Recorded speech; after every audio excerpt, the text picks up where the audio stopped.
Hi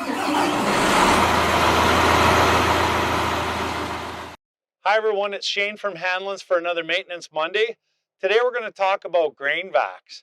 The last couple 3 weeks we've been getting quite a few calls on how to set your grain vac for pulling bugs out.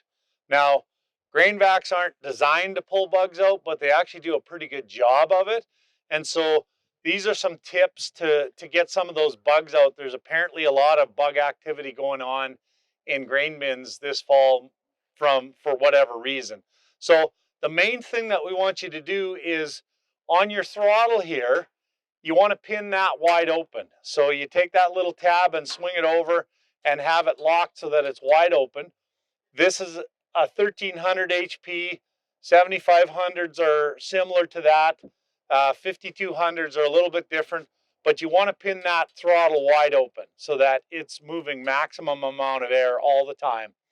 The second thing you want to do is you want to be able to limit feed that grain vac. So either pulling out of a hopper bin or pulling out of the bottom of a truck is ideal because then you can control the flow that's going into the vac.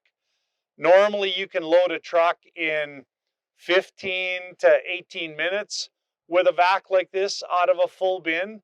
And what you want to do is you want to be about an hour, somewhere between 50 minutes and an hour, so about 3 times the time, so that you're moving about a third of the volume of grain through it.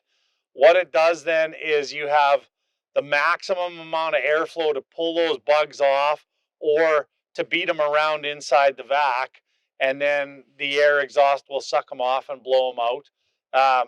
What most guys tell us is if you run like that and then you put it back into a bin and add some Protect It or diatomaceous earth or whatever you use to kill your bugs. I'm not recommending any product there because I have no idea, but use one of those products, put it back in the bin, and usually in 2 weeks you have zero bug activity going on and you can deliver it to the elevator. Hopefully that helps you out. Thanks for watching.